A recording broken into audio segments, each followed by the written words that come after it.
praktikaid sulle täitsa tasuta netist ja siin podcastides jagatakse oma praktikaid ja nippe, on ju.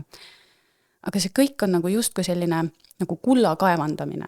Et sa sealt kaevad, see on nii põnev, sa saad jälle uue taipamise, ahaa, nagu, jess, vaata, ma sain uue.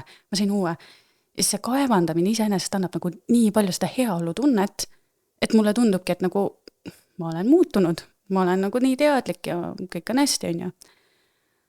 Aga siis nendes olukordades, mis päriselt elus olulised on, nagu need konfliktid, nagu see hirmu olukord, nagu see piiride panemine, siis seal ikkagi ei rakendata neid päriselt, neid teadmisi. Ka seda näiteks, mida mina siin räägin võib-olla täna, et keegi kuulab, ahaa, näed, jah, tal nii aitas, on ju, aga lihtsalt see teadmine, et see aitab, see ei anna midagi. See on see kuld, mille sa kogud sinna keldrisse ja sa mõtled, et mul on nii palju nagu häid tarkuseid, nii palju kulda keldris, aga ise elad ikkagi sellises, seal keldri peal on siis niisugune lagunenud maja ja rotid jooksevad ringi, on ju, et sa ei rakenda.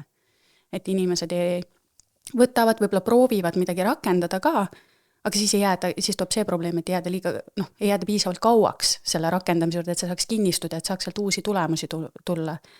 Sest üks asi on ka see, et näiteks piiride panemisel on ju, sa proovid piiri panna, siis tekib see süütunne, nagu mina just kirjeldasin, et ma lähengi teise tuppa, ma hakkan ketrama ja siis ma hakkan kahtlema enda, siis ma lähen pehmendama ja siis ma lähen kas pehmendama või survestama või midagi tegema ja siis tegelikult seda tulemust ei tule, sellele tuleb anda aega, usaldust ja ka korduseid, sest kui näiteks hakata inimesele väljendama oma mingeid vajadusi ja tundeid ja ka panema siis mingeid piire, siis see teine inimene ei reageeri nendele kohe ju nagu, ei pruugi reageerida oodatult, ta võib isegi jahmuda, et nagu mis asja.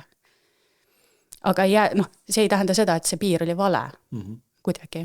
Et ongi see, et see esimene osa ma näen on inimestel päris hea, see osa, kus see teadlikkuse tõstmine ja see kaardistamine, eks ole. Aga siis ka teine osa juba, proovitakse, ma ei ütle, et üldse ei proovita, ikka proovitakse, ma ise ka proovisin siin nipet-näpet, on ju, võtad mingi nõuande, proovid, saad vastu vahtimist, litaki ei lähe nii nagu ootasid ja kohe nagu annad alla, vaata.